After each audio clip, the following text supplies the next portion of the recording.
horror movies, mutilation, decapitation, torture. Does that sound entertaining? More blood than a blood bank. Have we got your attention? Hey everyone, welcome back to Video Waste Interviews Artists. In today's episode, I'm talking to Frederick, Maryland's own Jordan Miller. Now, this guy plays in bands, has a recording studio, he's a writer, a director, he edits all of his own stuff. He even runs a horror podcast with his buddy JB. It's great, check it out. The links to everything will be in the description. So stay tuned because he also gives a little details to a script that he wrote called Meth Gators. That's right, I said Meth Gators. So you're definitely going to want to stay tuned and check that out. Anyways, he's an awesome guy. You should support this artist. And here goes the interview, guys.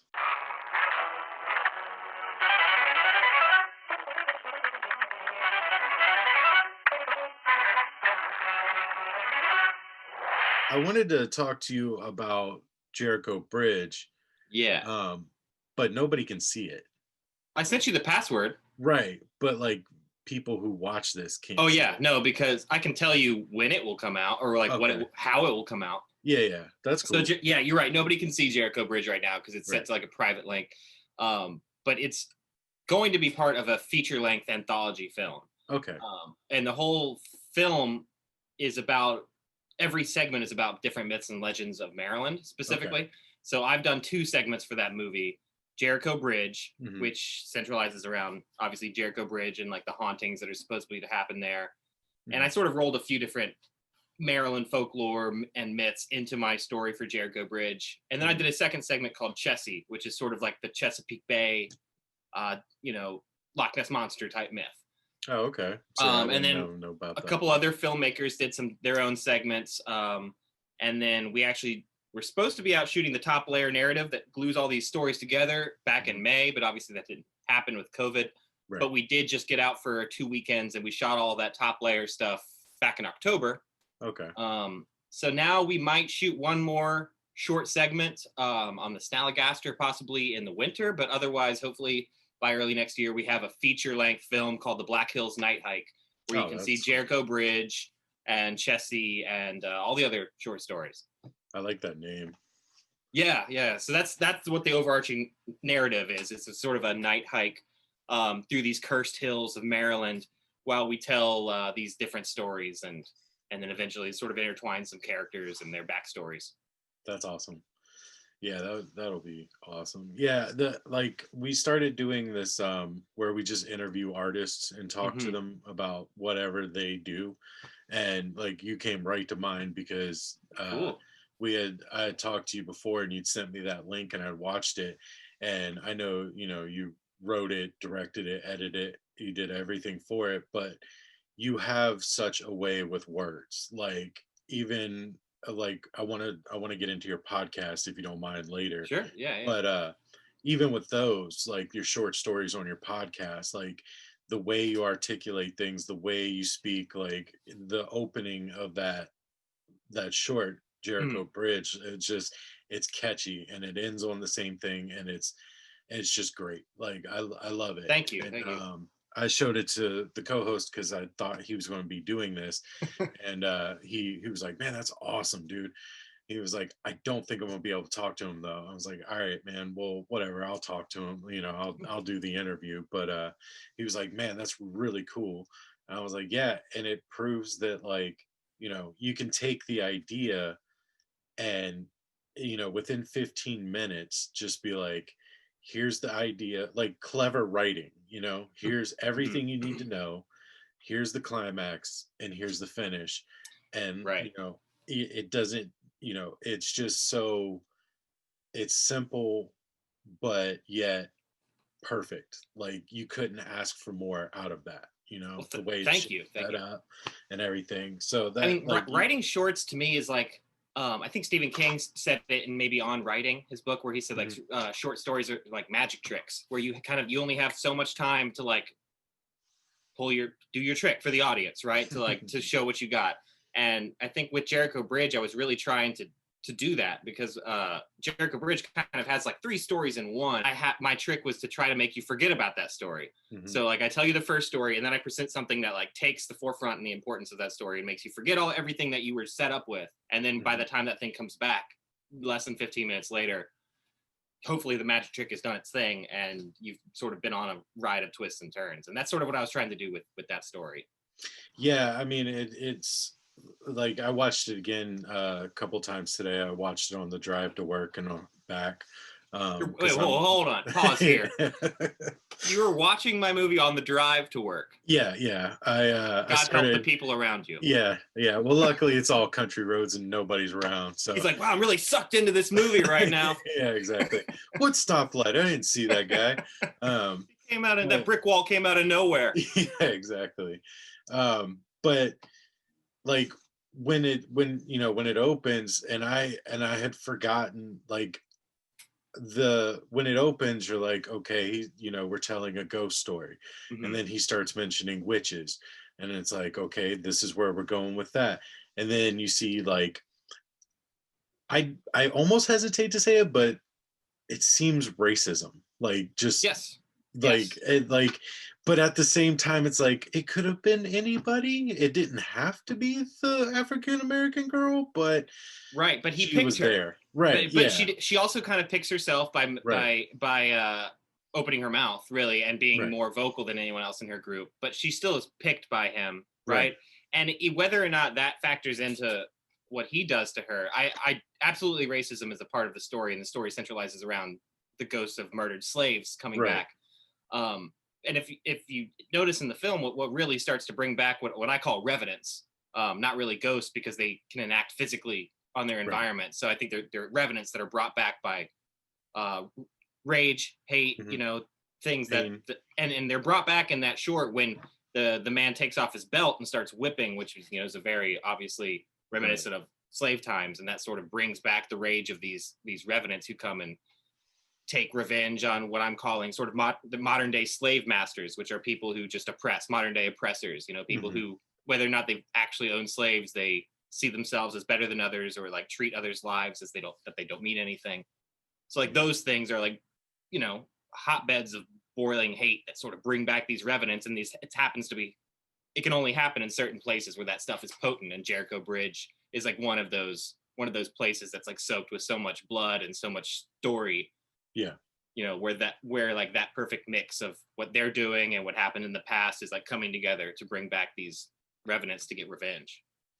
Yeah, that Tony the tour guide, like just like you're like, oh, this guy's kind of cool. He's kind of disarming, right? Yeah, which is the point too. Which him and I rehearsed for a while to sort of play that where like he's the villain of this story, but like I don't want to know that right away. I want him to hold out as long as he can, charming you. And plus he has this stupid, silly name, right? He's Tony the tour guide, and you've got images of serial tigers in your head, and and hopefully he can disarm you long enough for again to pull a magic trick, hopefully. And he definitely does. Like, there's that split second where he kind of turns off his friendly demeanor and you're just like, right. Whoops, yeah, oh shit, it's coming now. Like, yeah, you're like, oh damn, we are in a situation, aren't we? Yeah, exactly. Yeah, because you get that, like, it's nighttime, she's alone, she doesn't really know the area all that well, and then he's friendly at first, I'll call you this ride, and then and he's not a total stranger because they know each other more or less. Yeah, and you even kind of get comfortable in that setting because you're like, they know each other, they have a rapport, he's not some random guy, and then that switch gets flipped and you're like, oh, all right. Yeah, exactly, yeah. So we had a lot of fun with that. Like the hardest part of that movie honestly was getting the location, because we actually did shoot on location at Jericho Bridge. Oh yeah. And that was a nightmare because Jericho Bridge is owned by like 4 different people because it's so there's a bridge obviously, and on either side of the water is 2 different areas, but then like on either side of the bridge are also 2 different areas, so it's like quadrants, and they're owned by like different people. So I had the permission of like one quadrant of Jericho Bridge to like shoot on. Where we actually shot was only one side of one side of Jericho Bridge, where we had permission to shoot. Yeah. And we were hooked up through that with a friend of ours who does locations with House of Cards. Okay. And he knows the area, and it's in Hartford County, which is near Baltimore. So he had some contacts with people from the county. So they helped us out a lot with that. That's awesome. Yeah, I mean, it's always nice to have somebody that can just like, yeah, let me make a phone call, see if I can help out. Yeah, especially people who like focus in locations. That's because they collect those. That's like what they do, right? That's cool. Yeah, I never thought about that, but yeah, they definitely do. Yeah, because that's what their job is. You'd be like, hey, I need a warehouse. I need this and this, and they got like a Rolodex of like whatever it may be. That's awesome. Yeah, I didn't. Yeah, I never even thought about that, but that's pretty cool. Like to just be like, yeah, I got that. Don't worry. Yeah. I mean, it still took some convincing, and I really played it close to the chest as far as what I was telling them we were shooting, because we're shooting like this ghoulish horror film with all these social undertones, and it's kind of owned by all these good old boy, this old family, and they were like, well, we don't want you shooting anything too terrible. We don't want like, and this is understandable. They don't want bad press for the bridge. Like they don't want bad press. They don't want it drawing maybe people to come and do more graffiti or like, because this bridge was also remade in the refurbished in the past 5-10 years. So that I had to like be like, oh well, it's a story of redemption, which it is, and it's just I really focused on the things that's good about it, less of the throat slitting and the so funny. This was like a good lesson in like playing the game for me, I think for like, but it ended up great. They were honestly super helpful, and gave more resources than they even had to help us out with that short. I was shocked at the makeup. Like it's dark, it's dark, and their complexions, like it seems together, but also it's way more detailed than you would expect for something so short. Like I feel like when people do these shorts or part of an anthology, and they're they got their 15 minutes, 20 minutes, whatever it is, they don't spend a lot of time on the makeup or the practical effects or things like that, and you definitely didn't skimp, and that's that's another thing that just makes it so good. Well, I think like you can't skimp on that stuff, because especially if you only have 15 minutes to again like show people what you got, and like if you give them an enjoyable 15-minute experience, you can't skimp on anything. Like that's 15 minutes that have to be like 100% the whole time. Right. And that's one thing that me and my team have been really something that's important to us, is kind of upping our practical effects game each short we do. And we've kept the same practical effects team more or less each short, but Jericho Bridge was a huge up in practical effects from the last one. And we had, I think, 5 ghouls on camera. Right. And we sort of separated them into like your A ghouls. Like we had like a main male ghoul and a main female ghoul, and then 3 background ghouls that never got close-ups, or revenants, ghouls, whatever you want to call them. And what we did for the main 2 is we took molds of people's faces months ahead of time, and we Ryan Rader's our special effects guy, and him and I took molds of people's arms and people's faces, and we built practical effects, like latex prosthetics that attach to people's faces, and attach to people's arms and stuff. That's why we were able to have the girl with her hand looking like her own bone is exposed. Right. So the main 2 on-camera ghouls got quite a bit of treatment as far as practical effects and their prosthetics. And we had a team of, Ryan was effects lead, and I think we had 3 other makeup artists working under him who were doing, and one of them was actually playing one of the ghouls as well. So she did her own makeup. That's awesome. Yeah. Well, I mean, I keep saying that's awesome because it is all awesome. And it's also interesting to hear the insight on it as well. Because it's not often that you get, unless somebody has like a behind the scenes on a DVD or something, you don't typically get that type of information. Yeah. And I'm fascinated by practical effects, and I don't really do much of it myself. Like I don't but I'm learning and I'm very Right. fascinated, and I'm like very involved with Ryan when we do these movies Mhm. as far as like how we're achieving these things, and he's usually actually building them, but and I'm Now, always trying to actively learn about what he's doing, so which improves how I can plan effects in the future, knowing what's possible. right, yeah, that's smart as well.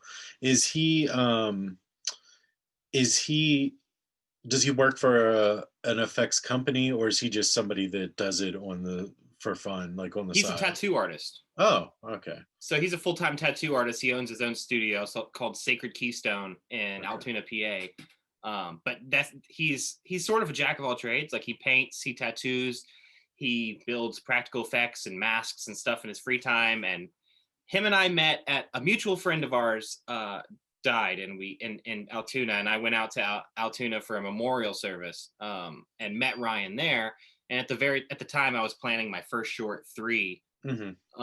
And I met Ryan, and Ryan had all these fascinations with practical effects and all this know-how, but no avenues to explore it really. Right. And I had all these ideas and these things I had planned and I didn't have any way to achieve them. And I had no Right. like real know-how to do it myself. So the two of us just kind of hit it off immediately. And we had all the same fascinations with horror films and cinema and practical effects driven films and stuff like that. So we did our first film together, and now we've done 3 shorts together and wrote 1 screenplay together. So we keep So collaborating. you did so first you did 3, right? Mm-hmm. Okay. And then what came after that? Jericho Bridge was after Okay. 3. And then after that was Chessie. And we probably spent like more than 3 months pre-producing the practical effects for that movie, where like I would spend a weekend and we'd drive up to Altoona, PA and spend the time at his place doing effects. And then the following weekend he would drive down to Frederick and he would stay with us for a weekend. And we'd be taking molds and trying different things. I think we built the full thing out of silicone first, and it just didn't work, and we had to ditch the whole thing and build it again out of latex, or maybe it was the other way around. Again, I'm still learning the practical effects. Whichever one was lighter, we ended up like ditching the entire thing and rebuilding it out of a different material, finding out pretty early on that like it doesn't work. It's too heavy. It doesn't do what we want it to do.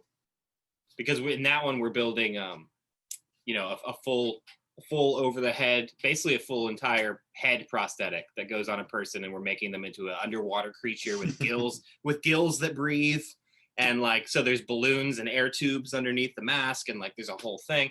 So it's the first time we built it, we're like, well, it technically works, but it's heavy as hell, and like the actor can't breathe, and like so that's details. Yeah, so like you can't skimp on the practical effects, or if you're gonna do that, and I think that's something that we pride ourselves on, is trying to do that stuff as best we can, and always trying to up the game with the next thing. And I think it's great that there are still people out there like yourself and Ryan that are all about practical effects. It's like a lost art in horror over the last 10 years or so. Everything is CGI. Mm-hmm. And it's starting to make a little bit of a resurgence now, thankfully, because horror fans really appreciate it. They appreciate the effort and they appreciate the look and the style. Yeah. I'm glad that you're pursuing that and bringing it back. Well, for me, it's like it's a big part of what movie magic is to me. Mm-hmm. Like when I was a kid and I saw Alien or John Carpenter's The Thing for the first time, those were things that blew my mind. Like I didn't know how they were, like, how are you doing this? Like that's like the ultimate magic trick. And that's the thing, like when I saw those movies as a kid, like that was the wondrous nature of movies. I feel like there's a psychological element to that where viewers just know inherently, even if they don't know they know it, that you can't the character can never reach out and touch that thing on camera if it's CGI. Practical effects, maybe it doesn't look as detailed and every little nuance of lip doesn't move and every detail, but you can tell it's in a room with the person, and that's scarier. And really, I think the best place is a blend, right? A blend of practical and digital, because digital has come so far where you can just spice up practical effects. You can, like It Chapter 2 is a great example, because I think there's a lot more practical effects in that movie than people give it credit for. For instance, like the witch who runs out of the room that Beverly experiences that whole face is a mask. That's not CGI. That's like a really well done mask. And the floating hair is CGI, and they add some movement into the mask with CGI. But that's why I've seen that particular effect create arguments amongst people about like, is that practical or is that digital? How much is that CGI? People are like, that's entirely CGI, but it's not. Yeah, I would have, if you had not told me that, I would have said it was all CGI. Right. I think And an it was the even only better part. even better example is in Hannibal, the scene where he cuts off Mhm. what's that actor's name? I can't think of it right now. Oh, I could not tell you. It'll come to me. But he cuts off the top of his head and feeds him his own brains, and you like see his brain, and you can Ray see his Liotta. skull, and you can see where it was cut. And I actually recently watched like a half hour behind the scenes of how they did it, and that is a blend of CGI and practical effects. And I cannot tell where one ends and the other begins. Like I cannot. I guess Even if it's knowing done, it's there. I guess if it's done well, Yes, then, if it's done well, you can't tell where they blend. That's awesome.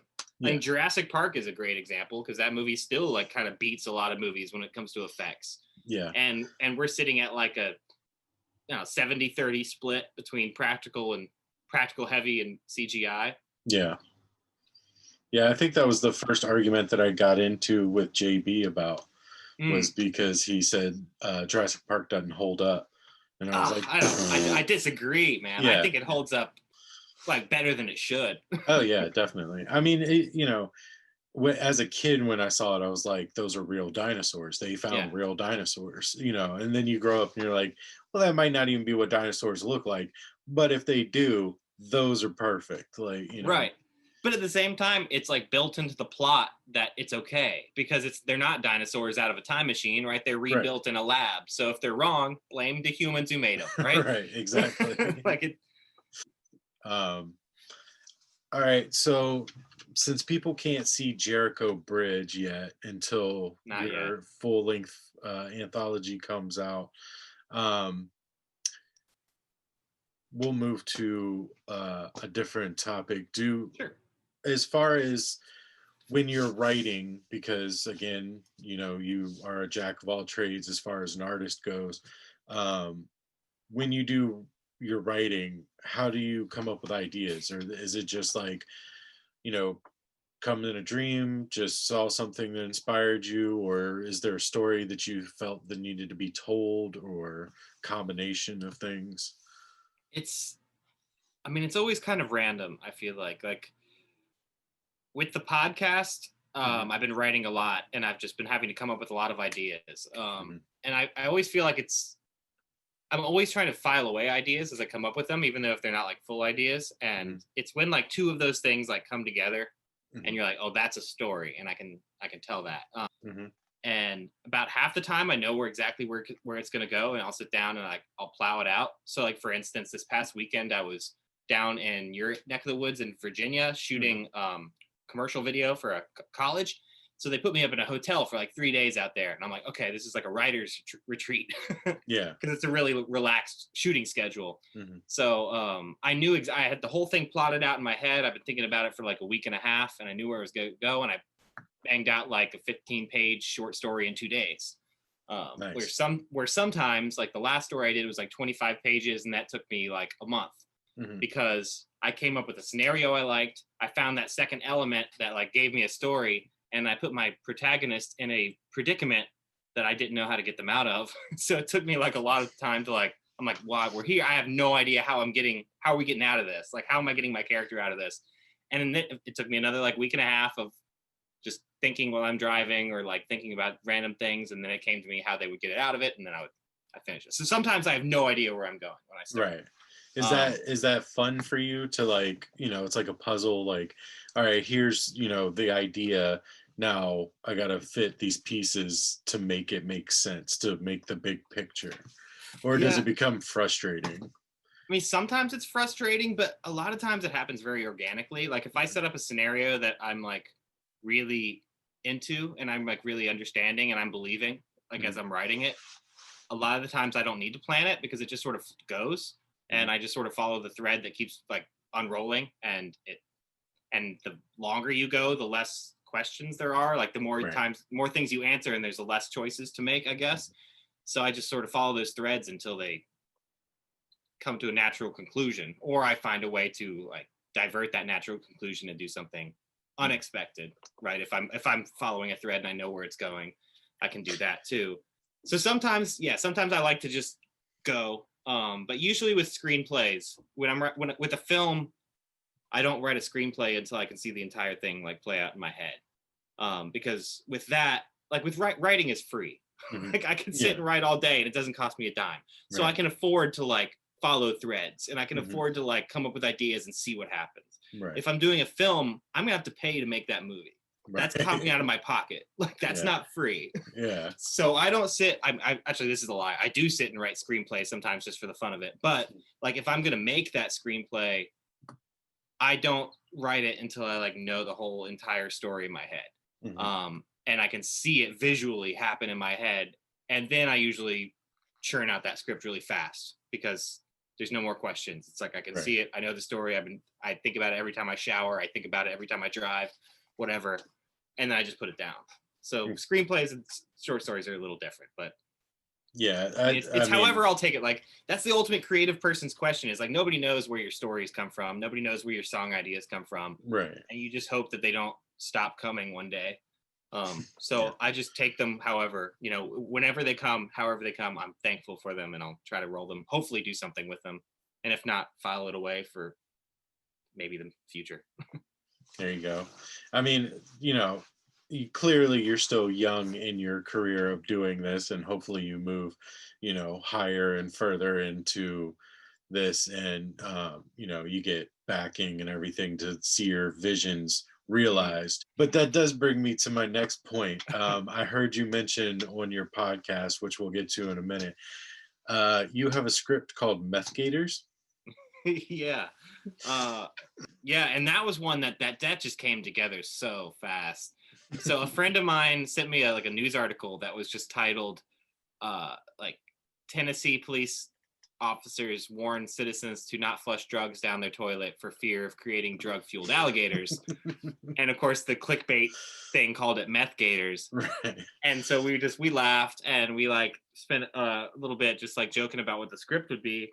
And all of a sudden this like all these things just came together for me. I'm like, oh, this is definitely a story. And like 3 weeks later I had like 100-page script for this thing. And I was just but it's also the first time I've written with like absolutely zero intention of producing this myself. So like I didn't think about budget at all. So I was just like blowing that up. That's exploding, chop that person's head off, budget be damned, basically. And so I was just like having a blast writing it.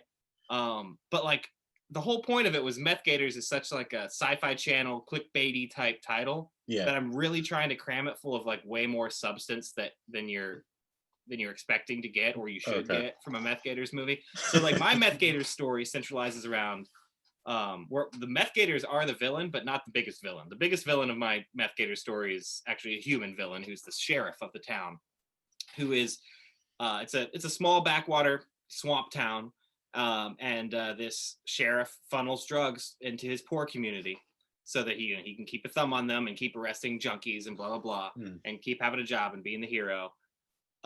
At the same time as signing back alley deals with people who will pave over the swamp and build condominiums or strip malls or whatever. So they're driving the alligators out of their natural habitat with all this paving over of the swamp, and they're falling in literally through the cracks into the sewer where the sheriff has hired a sort of body modified nocturnal group of like almost like a quasi spiritualist cult / drug pushers and cooks and chemists to like make drugs for him that he can push into the community. And they just go on some wild binge, and they make this horrible drug that just basically turns people into foam and blood, and they implode and all this horrible stuff.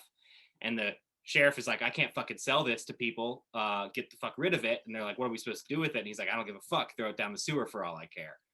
So now we've got these alligators displaced by the deforestation, and we've got the drugs pumped down into the sewer, and now we've got angry meth gators, and we've got a main character who has a single mom, and he's selling drugs at school so he can slip money into his mom's purse so she can have money for this and that, and he's paying for his sister to do a vacation or like a school trip, and but he's struggling with his own problems of addiction, and now he has to like fight his addiction and drugs, both metaphorically and literally, by fighting monsters of alligators that are fueled by drugs.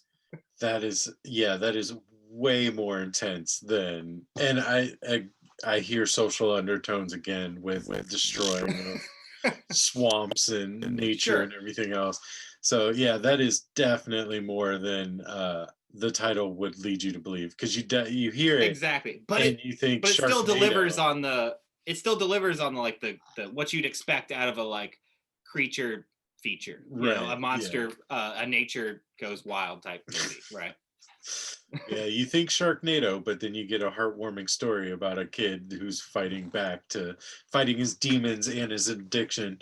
Exactly, yeah. But Yeah, and it gets ridiculous too. It embraces its ridiculousness multiple times, you know, because I feel like you can't ignore it either. You can't just try to present someone it's 100% serious Meth Gators movie. Like you have to like there has to be like an innate amount of fun, right, with that kind of film. Yeah. And then, you know, hopefully some actual character and some actual substance within that. That'd be awesome if you won like an Academy Award for best drama or something. And the That's the winner funny is thing is Meth Gators. that's my favorite thing. So I submitted it to a handful of festivals, and I've won a few awards, and I've been on the finalist of a few, and of course all of them are digital, right? All of the award ceremonies are digital in 2020. But I can't keep a straight face every time they're like and the finalists are, and they go through like this, like all these titles, and they're like Meth Gators. I just lose it every like I was crying laughing at like this one like prestigious film festival that had like I forced them to say Meth Gators. That's and so it was cool. just a high point for me. I didn't win, but at the same time I did win because I made them say Meth Gators. Right, exactly. Oh man. I hope you sell that script to the right person. I want so bad for someone to buy that script and for Nicolas Cage to play my crazy sheriff. I can't think of a better person to do it. I can just envision him yelling Meth Gators. Like exactly. We joked on our podcast that like Nick Cage would get confused and he thinks that he's playing the Meth Gator. Yeah, just no, just Nick, let it roll. Just keep rolling. Just keep rolling. All right, now he's a Meth Gator. Yeah, now he's a Meth Gator. Just keep rolling. Who cares? It's Nick Cage. That would be awesome. Oh man. Yeah, and you know, my co-host, like I mentioned, he couldn't be here, but I sent him the link to Jericho Bridge. He watched it, and then I was like, and he also has a script called Meth Gators, and he was like, that's right up my alley, because he's constantly like, there's Shark Exorcist on Amazon. Do you want to review Shark Exorcist? Yeah. Do you want to review that? Yeah. And then the other day he tricked me into watching. He actually got his wife to like trick me into watching Llamageddon, where llamas come from outer space and like bust up this house party and kill people. And I'm just like, stop doing this. But when I mentioned that, he was like, hell yeah, I want that right now. He's like, you had me at meth. Right, exactly. You put my two favorite words together, meth and gator. Exactly. And there's just been so much more of this ever since like Snakes on a Plane. Mm-hmm. Right? It's just like just downhill. Oh yeah. Like, you can spend hours on Tubi and Amazon just looking. Like I watched Velocipaster. Oh yeah. And I was like, what?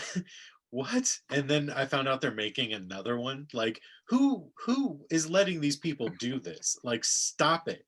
And we at the same time never stop it. Right, you know, exactly. Yeah. Yeah. So your podcast. Yeah. Obviously I've listened to it. I've been listening to it pretty much, you know, since like episode 6 or something. I started watching the beginning, basically. Yeah. It's a great podcast. I love it. Thank you. Everything that you guys do, and I learn a lot about the movies from you, because it's not just like as where we review the movies, and in the ticker at the bottom we'll put a little fun fact or something down there. You guys go into it and you're like, you know, they did this, You know, you give information, and it's also you learn a little bit, and on top of talking about the subjects that you do, and you can tell that you research, especially with the recent, well, not most recent, but recent Halloween episode with the urban legends. You can tell that you went back and checked and fact checked and everything else, which is nice, because if I was in that position, I would just talk out of my ass. I would just be like, yeah, dude, kids died from razor blades constantly. It's impossible to tell how many. Thousands of kids, maybe. Thousands, millions of dead children. The kids were piling up in the streets in 1981. Exactly. Yep, just coughing up blood like trick or treat. But yeah, so what started that? I mean, did you and your co-host JB, did you guys like come together and go, oh, we should do this? Or did you just like, did you know it was going to be horror, or like? Yeah, that was like the only thing we knew. Like, I was pretty uninvolved with podcasts and fairly unaware. But JB had one, and he invited me to be on a guest right after I had done some festivals with my first movie, 3. And so I did his podcast, and I really enjoyed it. And he was like, oh, you're like a natural on the podcast. And then we found out that both of us were like massive horror fans. And he came up with the idea of doing a horror podcast together. And so we had like lunch one day and just talked about horror. We're like, okay, if it's this easy and we can just talk like this, then we know we can do this. And we did one episode under another name. And then like life happened, and that podcast just never came out. So then like 6 months later, we revisited it, came up with the name Camp Nightmare, which is what the podcast is called. And then sort of just started doing it. And we knew we wanted to blend that. We knew we could talk naturally and be funny and just come up with stuff without scripting things naturally, based on just like who JB and I are and how our personalities work together. But we also like knew we wanted to not just be one of those podcasts that like fanboyed out in the basement about movies we love, even though that's definitely a big part of it, right? We wanted to try to be informative as much as possible, because that's also something that's we're really interested in about movies, is like who made it, how they made it. Especially for me as a filmmaker, I'm very interested in how these movies are being made, and like what was being put into them that you don't know about or you can't tell from just maybe watching. So that's the stuff that's really fascinating to me, and like that's just the kind of stuff I would want out of a podcast about these movies. So, you know, it started off as that, and then obviously branched out into interviews and eventually into writing original stories for the podcast. And I mean, all of those stuff it's just like what we want to consume as horror fans, you know, and that's what we try to put out as much as we can. And it definitely shows, because you're getting a following. You've got a good following now. And, you know, for a long time, I hopped on after every episode, and I would just, you know, shoot at like, yeah, this is my opinion. This is what I thought, you know, whatever the case is. And I'm sure that I'm not the only one. Like you guys hit the horror fan base so perfectly that like you can't help but want to interact. You know, you guys are very knowledgeable, both you and JB are very knowledgeable about horror, that, you know, a lot of times I like when I'm listening, I'm like, oh, I wonder, you know, I think like I end up Googling it. But you know, I hear you say something, I'm like, oh, I wonder what that is, you know. Or that you would have the answer if, you know, I could ask. But right. Or you guys could just get like a burner phone and put out a phone number and just have people call in questions and shit. I mean, I guess that's also like Twitter, right? We're finally like trying to get serious about Twitter, so like that's a better avenue for that kind of like live interaction, right? I think that would be very cool to do, and that's something we've really enjoyed about doing the occasional Instagram live things, is because it innately falls into JB and I bullshitting back and forth and talking about whatever it is we're doing. But then we have that third factor of like all the people who are watching, and they start pitching questions, and they start fueling the conversation, really, right? Like it's everything's better. Like you just you produce content weekly or whatever it may be, and it doesn't break the bank to do it, and then you can spend money on merch or doing fun things or going to a convention, and you just get to interact with people. And And it's also like improv, right? It's also like fucking jazz, where you're just talking about things you love, and it just happens. Yeah. So I think we both love all those elements of the medium of podcasting. I mean, like I went from like knowing jack shit about podcasts to like really like loving the medium. Like it's really a great medium. Yeah, it is. And that's why all those reasons you just listed is a reason that it is successful. And it does get return listeners, because you guys are very conversational and you do go off the cuff. Especially JB. He will definitely start going off on a little tangent here and there. Yeah. And sometimes gotta like lasso him in, but sometimes right.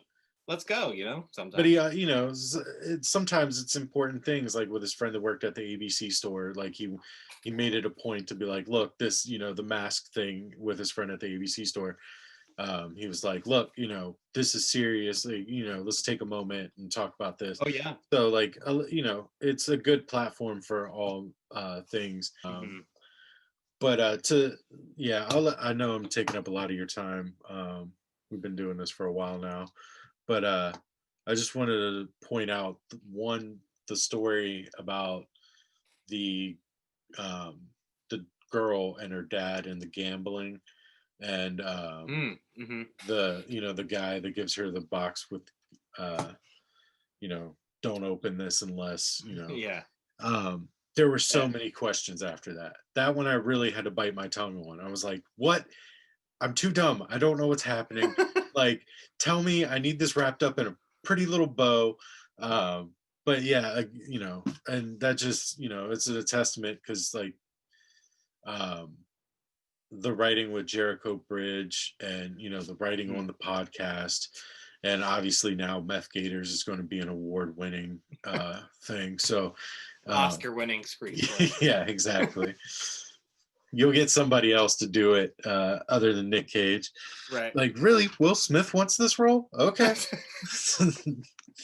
Tom Cruise says he's in? All right, well, put him in the gator costume. Let's go. Yeah. You only give famous people shitty like South Park. Just South Park, yeah, exactly. But yeah, so is there anything that you wanted to talk about?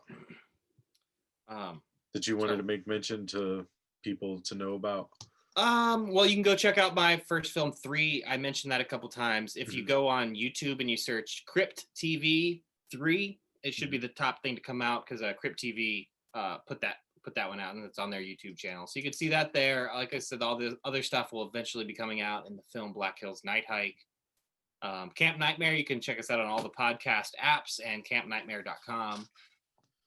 And but if you had some questions on that story, I can answer some. All those stories too, if you want to hear these stories we're talking about, are on the Camp Nightmare website. They're at campnightmare.com/campfire tales is what we call them. Yeah. Well, you nailed it. Much like you nailed Meth Gators and Jericho Bridge. I'll have to send you a copy of Meth Gators to read. Yeah, that would be fun. I would enjoy that.